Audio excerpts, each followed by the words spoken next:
Da janela do gabinete, ele avista a rua. Fica muito distante, pois o jardim não é grande.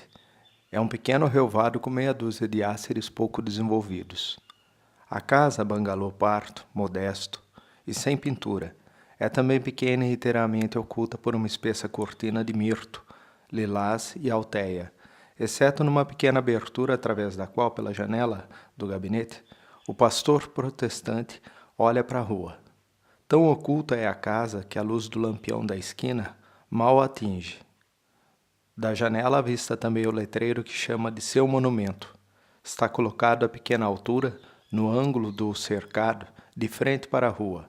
É um retângulo de 1 metro de comprimento e 40 centímetros de altura, de frente para os transeuntes e de costa para ele. Porém, Hightower não tem necessidade de lê-lo, pois foi ele próprio quem o fez com martelo e serra, cuidadosamente, pintado, depois a legenda, também meticulosamente e com esforço, quando compreendeu que teria que ganhar dinheiro para comer, vestir-se e aquecer-se. Ao deixar o seminário, possui uma pequena renda herdada de seu pai, mas logo que conseguiu uma paróquia, assim que recebia os cheques trimestrais da renda, enviava-os a uma instituição para raparigas delinquentes de Mênfis. E quando perdeu a sua igreja, perdeu a igreja e a maior amargura que julgou ter tido de enfrentar na vida. Amargura maior do que o desgosto e a vergonha. Foi a carta que escreveu à instituição dizendo que dali por diante não podia enviar mais do que a metade da soma que costumava mandar antes. E continuou a enviar a metade da renda que, inteira, mal bastaria para a sua subsistência. Felizmente posso fazer algumas coisas, disse então consigo. Daí se originou o letreiro que ele próprio fez com todo o esmero, introduzindo com habilidade na pintura pedacinhos de cristal moído, de modo que à noite, quando o lampião da esquina iluminava as letras, elas resplandeciam com um efeito de ornamentação de noite de Natal. Reverendo Gale Hightower, D.D. Lições de arte. Cartões de Natal e de aniversário pintados à mão. Revelam-se fotografias. Mas isso acontecera vários anos antes. Não apareceram discípulos para as lições de arte e eram poucos os cartões de Natal e de aniversário e as fotografias para revelar. E a pintura e o cristal triturado se tinham esvaídos nas letras desbotadas que, contudo, eram legíveis, embora da mesma maneira que Hightower, poucos dos habitantes da cidade ainda necessitavam de lê-las. Mas de vez em quando alguma negra, ama de crianças, passeando por ali com os pequenos brancos confiados à sua guarda, soletrava-as para eles em voz alta, com a vaga estupidez dos ociosos ignorantes da sua casta.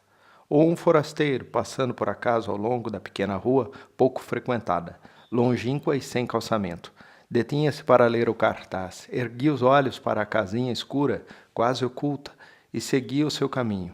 De vez em quando o forasteiro mencionava o fato de algum conhecido na cidade. Ah, Hightower mora ali sozinho. Veio para cá como ministro da igreja presbiteriana, mas sua mulher comportou-se mal. Ela ia de vez em quando a Mênfis divertir-se. Isso foi há 25 anos, logo que chegaram aqui. Alguns diziam que Hightower sabia de tudo, que não podia ou não queria satisfazê-la e que sabia das suas escapadas. Certa noite de sábado mataram-no numa casa, ou coisa que o valha, em Mênfis. Os jornais publicaram o caso com detalhes e Hightower teve de renunciar ao seu cargo na igreja. Mas por uma razão qualquer não quis sair de Jefferson. Procuraram persuadi-lo e fazê-lo no seu próprio interesse. Bem como na cidade e da igreja, aquilo ficava mal para a religião. Você compreende? Pois vinham forasteiros que se inteiravam do que havia acontecido e ele sempre recusando-se a deixar a cidade. Desde então vive sozinho naquela rua, então a rua principal da cidade. Hoje não o é mais, o que já representa alguma coisa. Também ninguém mais se importa com ele e acho que a maioria já o esqueceu. Ele próprio cuida da sua casa. Acho que durante esses 25 anos ninguém entrou lá. Não se compreende por que motivo permanece ali. Mas todas as vezes que se passa por lá, ao crepúsculo, ao cair da noite, ele está sentado junto à janela, sentado ali. O resto do tempo quase ninguém o vê, exceto trabalhando no seu jardim de vez em quando. Assim, a tabuleta que Hightower fizera e na qual pintar as letras tem ainda menos importância para ele do que para a cidade. O ex-pastor já nem tem consciência de que aquilo seja um letreiro, uma mensagem. Não se lembra dela senão quando se senta à janela do gabinete, um pouco antes do anoitecer, e aquilo é então uma simples forma familiar, retangular, baixa, sem nenhuma significação, colocada a um canto do relvado, perto da rua. Poderia ter brotado também, sem o seu auxílio ou oposição, da terra trágica e inexorável, juntamente com os áceres acachapados e os arbustos. Agora já nem a olha, como não olha as árvores através das quais avista a rua, esperando o cair da noite. Atrás dele a casa e o escritório estão às escuras, e ele espera pelo instante em que toda a luz desapareça do céu e em que já será noite, havendo apenas a débil claridade que a grama e a folhagem armazenaram, relutante no suspiro, pondo ainda um pouco de luz sobre a terra, conquanto a noite já tenha chegado. Agora em breve pensa, em breve, agora. Nem mesmo diz a si próprio, ainda resta um pouco de honra e de orgulho na vida. Quando 7 anos antes, Byron Bunk chegara a Jefferson e vira o letreiro Gale Hightower, D.D. Lições de Arte, cartões de Natal e de aniversários pintados à mão, revelam-se fotografias, pensou, D.D. Que quererá dizer Didi? Disseram que aquilo significava Donny Damned. Fosse como fosse, pelo menos em Jefferson, Hightower não fora feliz. E contaram-lhe que Hightower viera diretamente do seminário para Jefferson, recusando ir para qualquer outro lugar que lançar a mão de todas as influências de que pudera dispor, a fim de ser enviado para Jefferson. E sobre como chegara com sua jovem esposa, e descera do trem muito contente, conversando, dizendo aos velhos e às velhas, que eram os pilares da igreja, que já havia escolhido Jefferson desde o princípio, desde que decidira fazer-se ministro, falando como uma espécie de entusiasmo das cartas que havia escrito, do trabalho que tivera e da influência de que usara a fim de ser designado para ali. Ao povo da cidade, aquela alegria fazia lembrar o contentamento de um vendedor de cavalos ante um negócio vantajoso. Talvez os velhos tivessem tido essa ideia, porque o ouviam com uma expressão de frieza, um ar de espanto e de dúvida, pois ele falava como se desejasse, antes de tudo, viver na cidade e não servir à igreja e ao povo que a compunha. Como se não lhe importasse o povo, a gente que vivia ali, como se não lhe importasse saber se o povo queria ou não. Além disso, era jovem, e os velhos e as velhas trataram de moderar-lhe o entusiasmo, falando-lhe de assuntos sérios da igreja e das responsabilidades dele próprio. Contaram também a Byron que, ainda depois de 6 meses, o jovem ministro continuava muito agitado, sempre falando sobre a guerra civil, seu avô, que fazia parte da cavalaria e fora morto, sobre o incêndio dos depósitos que o general Grant tinha na cidade. E falava tanto que dizia já nem tinha sentido. Disseram a Byron que ele falava também no púlpito da mesma maneira, com desvario, usando a religião como um sonho, não um pesadelo, mas algo que galopava mais do que as palavras da Bíblia. Era uma espécie de ciclone que sequer tinha necessidade de tocar a terra firme. Isso também não agradava aos velhos e às velhas. Era como se nem mesmo no púlpito pudesse desemaranhar uma coisa da outra. A religião, a cavalaria a galope e o avô morto, derrubado do cavalo com um tiro. E talvez não pudesse sequer desenredá-los em casa, na sua vida privada. Talvez nem ao menos tentasse fazê-lo, pensava Byron, refletindo que os homens fazem coisas assim com as mulheres que lhes pertencem, pensando que é por essa razão que as mulheres precisam ser fortes e que não se deveria censurá-las pelo que fazem com os homens, para eles ou por causa deles. Pois sabe Deus que ser mulher de alguém já é uma coisa bastante complicada. Contaram-lhe que a mulher de Hightower era uma moça de ar sossegado, de pequena estatura, e que a princípio parecia não ser capaz de dizer uma palavra. Mas a cidade dizia que Hightower tivesse sido um homem de confiança, como deve ser um ministro, em vez de ter nascido uns 30 anos depois do único dia que parecia ter vivido, o dia em que seu avô, com um tiro, foi derrubado do cavalo a galope, a mulher teria sido como devia. Ele, porém, não o era, e os vizinhos ouviam-na chorar no presbitério, à tarde ou altas horas da noite, e sabiam que o marido não saberia o que fazer, porque não atinava com o motivo daquele desconcerto. E como às vezes ela ia à igreja onde seu marido pregava, ainda que fosse num domingo, todos olhavam pensando se ele teria notado que sua mulher não estava ali, ou se não teria até mesmo esquecido de que tinha uma mulher, enquanto, ali no púlpito, com largos gestos de mãos, o dogma que se supunha estaria pregando se enredava num emaranhado de coisas, cavalaria a galope, derrotas e vitórias. Como nas ocasiões em que tentava falar-lhes nas ruas sobre cavalos em desfilada, até que afinal tudo se mesclava com absolvação e coros de serafins marciais, e naturalmente os velhos e as velhas acabavam por acreditar que o que ele pregava na casa de Deus, no dia de Deus, estava bem próximo do sacrilégio. Contaram a Byron que pouco depois de fazer 1 ano que se encontrava em Jefferson, toda a gente começou a notar na mulher uma expressão gélida, e quando as senhoras da paróquia iam visitá-los, Hightower as recebia sozinho, em mangas de camisa sem colarinho, muito nervoso, por algum motivo parecia nem mesmo saber o que tinham vindo fazer ali, ou o que ele próprio devia fazer. Depois convidava-as a entrar, desculpava-se e desaparecia. E as senhoras sentadas ali com seus vestidos de domingo não ouviam nenhum rumor na casa e olhavam uma para a outra e em redor da sala. E ele voltava afinal de casaco, colarinho e conversava com elas sobre a igreja, sobre os enfermos, e elas respondiam animadamente, em voz baixa, sem deixar de olhar para a porta, pensando se Hightower já saberia o que elas julgavam saber. As senhoras deixaram de ir à sua casa, e em breve não se via a mulher do pároco, nem mesmo na rua, e Hightower continuava a viver como se não houvesse novidade alguma. Dentro em pouco a mulher começou a ausentar-se, por 1 ou 2 dias. Vinham tomar o trem de manhã, seu rosto começava a emagrecer e afinar-se, como se ela não comesse bastante. E tinha sempre aquela expressão de indiferença, como se não enxergasse as coisas para as quais olhava. E Hightower dizia que ela fora visitar a família em qualquer parte do estado, até que um dia, numa das suas ausências, uma mulher de Jefferson, que fora a Memphis fazer compras, viu-a entrar apressadamente num hotel. Era sábado e a mulher contou tudo ao voltar a Jefferson. No dia seguinte, porém, Hightower estava novamente no púlpito, misturando sempre a religião com a cavalaria a galope.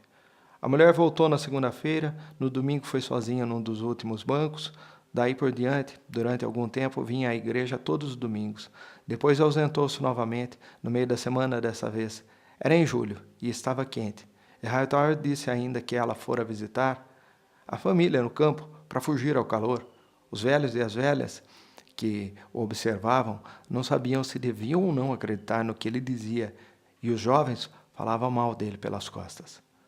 Mas não se poderia dizer se o próprio Hightower acreditava no que dizia, ou se importava que os outros acreditassem ou não.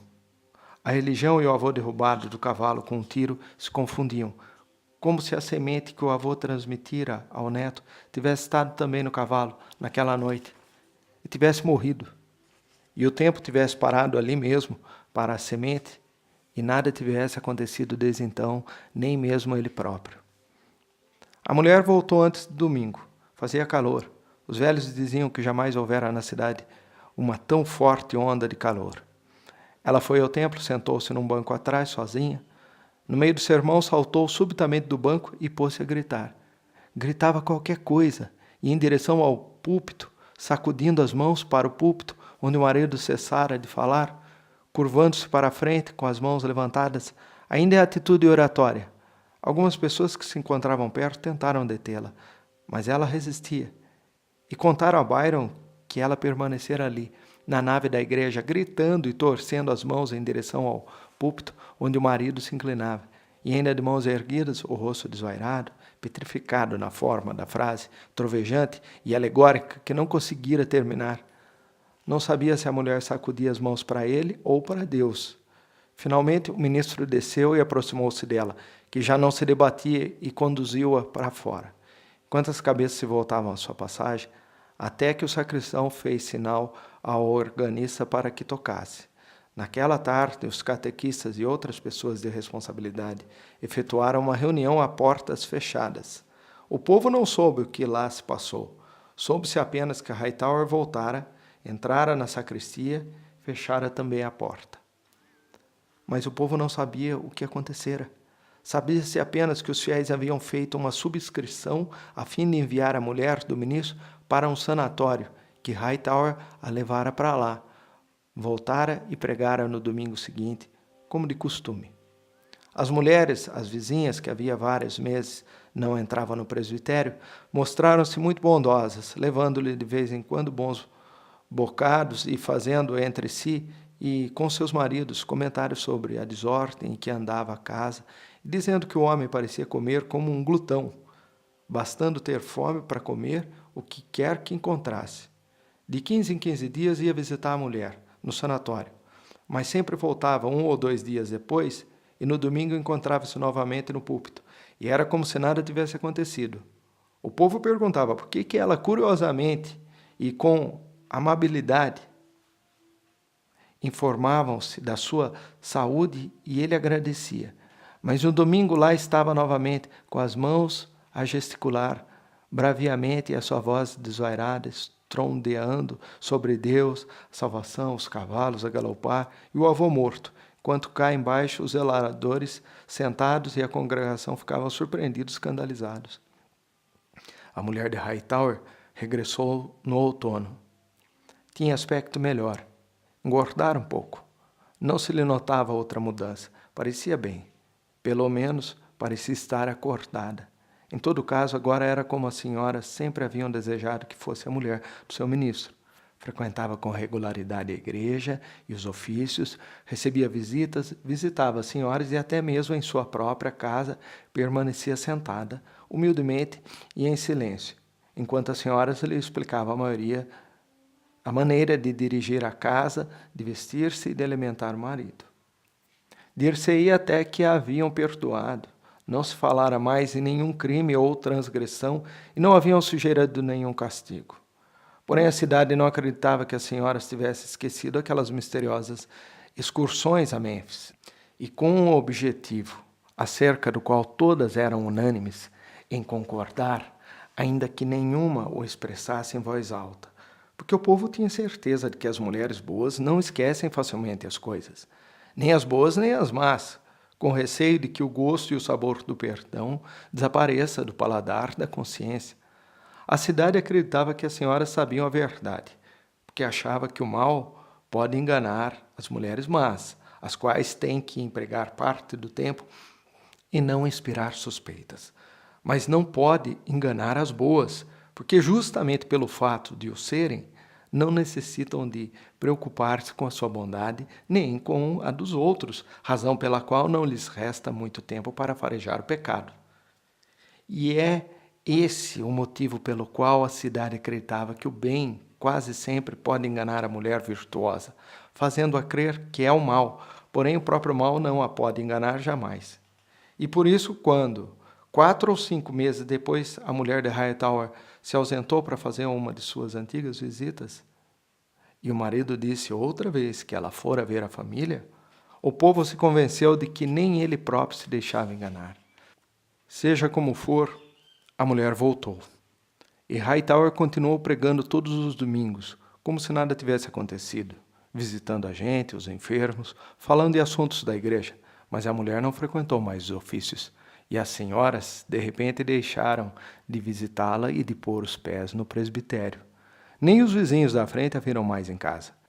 E pouco depois era como se ela não morasse ali, como se todos tivessem convindo nisso, e como se o ministro não tivesse esposa, E ele continuava a pregar todos os domingos e já nem sequer dizia que a sua mulher tinha ido visitar a família. E a gente da cidade pensava que talvez ele se alegrasse com isso, por não precisar mentir mais. E assim ninguém a viu quando tomou o trem naquela sexta-feira, ou talvez fosse no próprio sábado. Viram, porém, os jornais de domingo, os quais diziam que ela havia caído ou saltado da janela de um hotel no sábado à noite em Mênfis e morrera. Havia um homem no quarto com ela. Prenderam-no. Estava bêbado. Os dois estavam inscritos no registro do motel como marido e mulher, com um nome falso. A polícia descobriu o verdadeiro nome da mulher de Hightower. Ela própria o escrevera num pedaço de papel que depois rasgara e jogara na cesta. Jornais estamparam-no com todas as letras ao narrar o caso. Esposa do reverendo Gay Hightower de Jefferson, Mississippi. Segundo contavam, um jornal havia telefonado ao marido às 2 horas da madrugada e o marido respondera que não tinha nada a dizer. E quando o povo chegou à igreja naquele domingo de manhã, o recinto estava cheio de repórteres de Mênfis, que tiravam fotos do presbitério do templo. Quando Hightower chegou, os repórteres tentaram detê-lo, mas o ministro passou por eles, entrou na igreja e subiu ao púlpito. As velhas e alguns dos velhos já se encontravam na igreja, todos horrorizados, escandalizados, não tanto pelo caso de Mênfis, como pela presença dos jornalistas. Quando, porém, Hightower apareceu e subiu ao púlpito, esqueceram até mesmo os repórteres. As senhoras foram as primeiras a sair, então os homens saíram também e a igreja ficou deserta. Permaneceu apenas o ministro, um pouco inclinado para frente no púlpito, sem sequer baixar a cabeça, com a Bíblia aberta e apoiada nas mãos, e os repórteres de Mênfis, que o haviam seguido e entrado na igreja, sentados enfileirados no último banco. Contaram que ele não vira a congregação deixar o templo, não estava olhando para coisa alguma. Contaram tudo a Byron. Contaram como finalmente o pastor fechara cuidadosamente a Bíblia, descera do púlpito para o templo deserto, atravessara a nave sem olhar para os repórteres e saíra para a rua. Havia alguns fotógrafos esperando por ele diante da igreja, com as câmeras preparadas e a cabeça sob o pano negro. Evidentemente o pastor esperava por isso, pois saíra da igreja cobrindo o rosto com um livro de hinos aberto. É claro, porém, que os fotógrafos também estavam de sobreaviso, porque o burlaram. Provavelmente ele não estava acostumado àquilo e deixou-se enganar com facilidade, contaram ao Byron. Um dos fotógrafos pusera a máquina de um lado e o ministro não a viu, ou, se viu, já era tarde demais, e ocultara o rosto apenas para a máquina da frente. E no dia seguinte os jornais publicaram a fotografia que fora tirada de lado, na qual o ministro aparecia cobrindo a cara com um livro de hinos. Por trás do livro viam-se os lábios separados, como num sorriso. Tinha, porém, os dentes cerrados e a cara parecia a de Satanás. Tal como aparece nas gravuras antigas, no dia seguinte, Hightower trouxe para casa o cadáver da esposa e enterrou-o. O povo assistiu à cerimônia. Não foi um funeral. Ele não levou o corpo à igreja. Levou-o diretamente ao cemitério e dispunha-se a ler a Bíblia. Quando chegou outro ministro, ele tirou o livro das mãos. Inúmeras pessoas, jovens principalmente, ficaram ali olhando para o túmulo. Depois que Hightower e os outros foram embora, então os membros das demais igrejas souberam que os próprios membros da igreja de Hightower lhe haviam pedido que renunciasse ao cargo e que ele recusara. No domingo seguinte, várias pessoas pertencentes a outras igrejas vieram à dele para ver o que aconteceria. O pastor veio e encontrou no templo. Toda a congregação se ergueu, sem exceção, e saiu, deixando o ministro e os ministros das outras igrejas que tinham ido ali como se fosse a um espetáculo. Hightower pregou para eles como sempre pregara, com um arrobo furioso que os seus sempre haviam considerado como sacrílego e que aos membros das outras igrejas pareceu uma demência completa. E Hightower não se demetia. Os catequistas e as zeladoras pediam às autoridades do seu culto que o removessem dali. Mas depois do que acontecera, das fotografias nos jornais e o resto, nenhuma outra cidade queria como pastor. Insistiam todos em que nada tinham contra ele, pessoalmente. Apenas Hightower fora infeliz.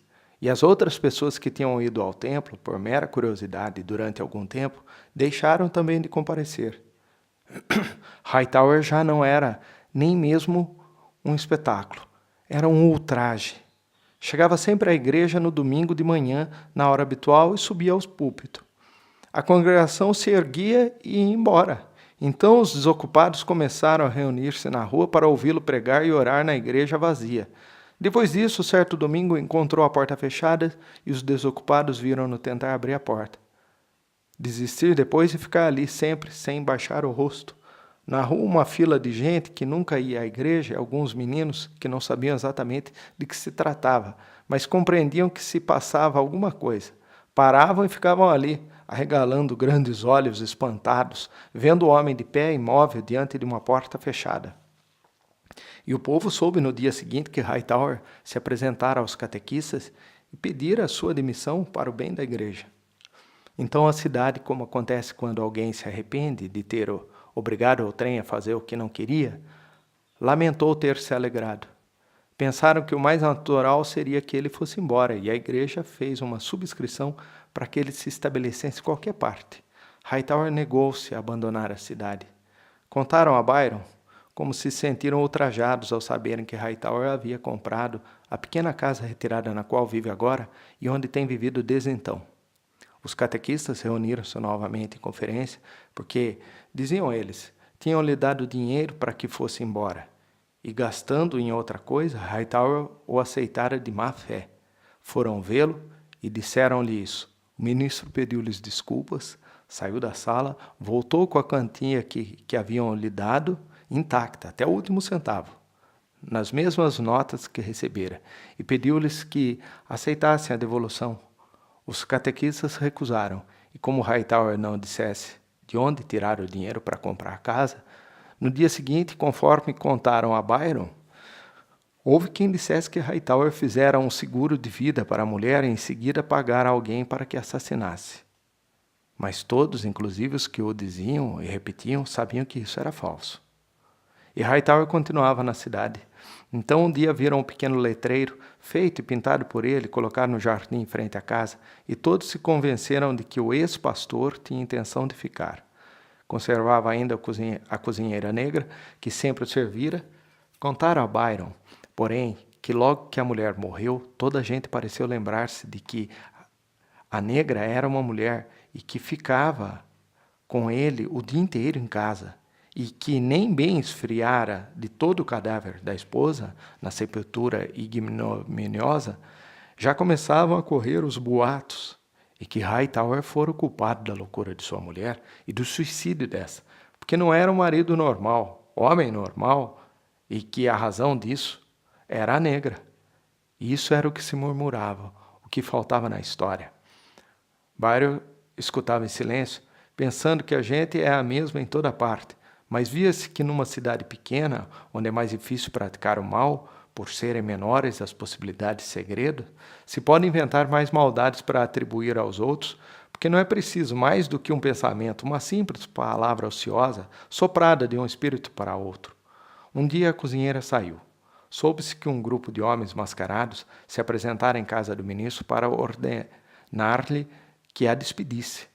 No dia seguinte, soube-se na cidade que a mulher contara que fora embora porque o patrão lhe havia pedido que fizesse algo que ela dizia ser contra Deus e a natureza.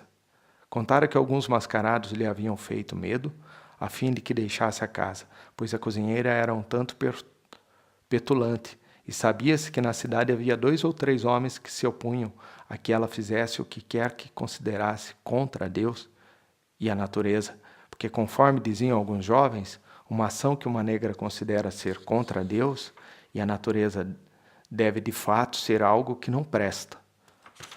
Seja como for, o ministro não pôde ou não quis arranjar outra cozinheira.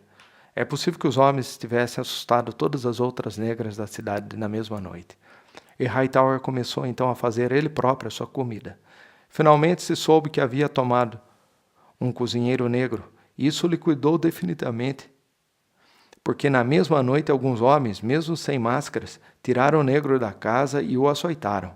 E quando Hightower se levantou na manhã seguinte, encontrou quebrada a janela do gabinete e viu no chão um tijolo ao qual estava preso um bilhete assinado KKK, e em que se lhe ordenava saísse da cidade antes do pôr do sol. Hightower não saiu e na manhã seguinte um homem o encontrou atado a uma árvore na mata que ficava a cerca de 1 milha da cidade. Fora açoitado até perder os sentidos. O ex-pastor negou-se a dizer quem o havia açoitado. A cidade sabia que aquilo não era justo, e alguns homens foram vê-lo e tentaram novamente persuadi-lo a deixar Jefferson para o seu próprio bem. Disseram-lhe que da próxima vez poderia ser morto. Ele, porém, se recusou a partir. Não queria falar sobre a surra que levara, nem mesmo quando lhe propuseram processar os homens que o haviam açoitado. Hightower negou-se tanto a falar como a ir embora. Então, subitamente, tudo se desvaneceu como um vento mau. Foi como se a cidade compreendesse, afinal, que ele faria parte da sua vida até morrer, e que nada se perdia em fazer as pazes. Era como se tudo aquilo, pensou Byron, não tivesse sido mais que um grupo de pessoas representando uma peça de teatro, na qual fora designada a cada um o seu papel e que, uma vez terminada a representação, todos pudessem viver tranquilamente juntos dali por diante. Deixaram Hightower em paz. Viam-no trabalhando no quintal, no jardim, e na rua, e nas lojas, com uma cestinha no braço, e lhe dirigiam a palavra. Sabiam que ele próprio cozinhava e fazia todo o trabalho de sua casa, e no fim de algum tempo os vizinhos começaram novamente a mandar-lhe pratos de presente, conquanto fosse apenas uma comida que poderiam mandar a qualquer família pobre das serrarias. Mas era a comida e a intenção é que valia. Em 20 anos a gente esquece muitas coisas, pensou Byron. Estou certo, pensava ele, de que em Jefferson não há ninguém, exceto eu próprio, que saiba que Hightower permanece sentado à janela todos os dias, desde o pôr do sol até o escurecer de todo. Não há ninguém que saiba como é o interior da casa. E sequer sabem que eu sei, se não era provável que nos pegassem e nos dessem outra surra, pois parece que o povo, assim como esquece depressa, lembra depressa. Porque havia outra coisa de que Byron tivera conhecimento e que observava desde que o viera morar em Jefferson. Hightower lia muito, isto é, Byron examinara, com uma espécie de consternação respeitosa e absorta, os livros enfileirados nas paredes do gabinete, livros de religião, de história, de ciência, que ele não sabia que existiam. Haverá uns 4 anos, um negro chegou um dia à casa do ministro. Correra desde a cabana em que vivia nos arredores da cidade e disse-lhe que sua mulher estava com as dores do parto. Hightower não tinha telefone, disse ao negro que fosse à casa vizinha e chamasse um médico, e viu-o chegar à porta. Mas em vez de entrar, o negro ficou ali por algum tempo e depois subiu a rua, caminhando-se para a cidade. Hightower sabia que o negro iria até a cidade, que depois teria de gastar mais uma meia hora até poder entrar em contato com o médico. Faria tudo isso atordoadamente, sem noção do tempo, à maneira dos negros, de preferência pedir a uma mulher branca que telefonasse. Hightower dirigiu-se então à porta da cozinha, de onde ouviu os gemidos da negra, na cabana que não ficava muito distante. Não esperou mais, correu até lá e viu que a mulher havia saltado da cama. Por que motivo Hightower nunca o soube, e se arrastava pelo chão, gemendo e gritando, tentando novamente chegar até a cama. Hightower ajudou-a a deitar-se, disse-lhe que ficasse quieta, assustou-a para que lhe obedecesse. Correu à casa, pegou um dos livros da estante, a sua navalha, um pouco de fio, voltou e assistiu a negra no parto, mas a criança nascera morta. O médico que chegou depois disse que, sem dúvida, a mãe a havia prejudicado ao saltar da cama para o chão, onde Hightower a encontrara. Aprovou o trabalho do ministro e o pai também ficou satisfeito. Mas isso se deu muito pouco tempo depois do outro caso, pensou Byron, pois apesar de terem transcorrido 15 anos entre os dois acontecimentos, 2 dias depois havia gente que dizia que Hightower era o pai da criança e que o havia deixado morrer de propósito. Contudo, Byron estava certo de que nem mesmo os que diziam isso o acreditavam.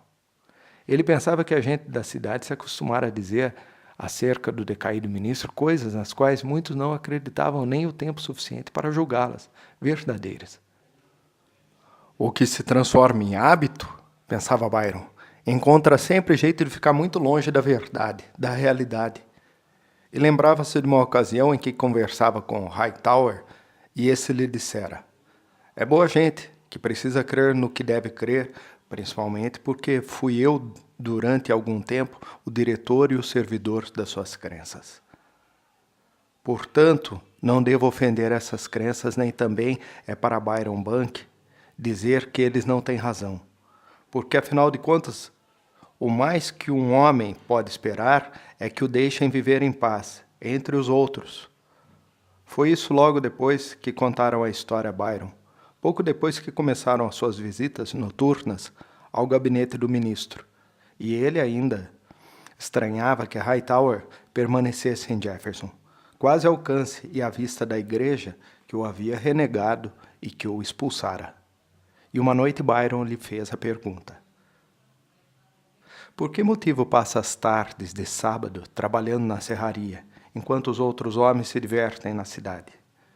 Tornou-lhe Hightower: não sei, respondeu Byron. Talvez seja porque essa é a minha vida. E a minha também é essa, disse o outro. Agora já sei qual é a razão, pensava Byron. É porque a gente receia mais as dificuldades que poderá encontrar do que as que já encontrou. Antes de arriscar-se a mudar, apega-se à dificuldade anterior, à conhecida. Sim, fala-se em escapar dos vivos, mas são os mortos que nos prejudicam. E dos mortos que não podemos escapar, dos mortos que estão quietos no seu lugar e que não tentam agarrar-nos. Os cavalos passaram rapidamente e com um estrondo e resvalaram para o silêncio e para a escuridão. Já a noite fechada, Hightower continuava sentado à janela do gabinete e atrás dele o aposento permanece ainda às escuras. O lampião da esquina pestaneja e reverbera, e a sombra recortada dos áceres imóveis parece balançar frouxamente na obscuridade de agosto. À distância, vagamente, mas com suficiente clareza, Hightower ouve a harmonia sonora das vozes que cantam em coro na igreja. É um som ao mesmo tempo austero e cheio, humilde e arrogante, que aumenta e diminui como uma onda de harmonia na escuridão silenciosa da noite de verão. Então avista um homem que vem seguindo a rua. Qualquer outra noite da semana teria reconhecido a figura, a forma, o ar e o porte. Mas domingo à noite, com o eco dos fantasmagóricos cascos de cavalos, que se perde surdamente no aposento escuro, ele observa silenciosamente a pequena silhueta que se aproxima a pé, com a precária e falsa habilidade dos animais que se equilibram sobre as patas traseiras. Essa habilidade de que o animal homem tanto se orgulha e que o atraiçoa constantemente por meio das leis naturais, como a gravidade e o gelo, e também por meio dos próprios objetos estranhos que ele mesmo inventou, como os automóveis, os móveis no escuro e os restos de sua própria comida largada no chão. Vendo que o homem passa do letreiro, transpõe a porta do jardim e se aproxima da casa, Hightower pensa que os antigos tinham razão quando faziam do cavalo um atributo e um símbolo de guerreiros e reis. Inclina-se para a frente para ver o homem que se adianta pelo atalho escuro até a porta escura. Ouve-o tropeçar no primeiro degrau no escuro. Byron Bunke, diz ele. Byron Bunke, na cidade domingo de noite. Byron Bunke, na cidade num domingo.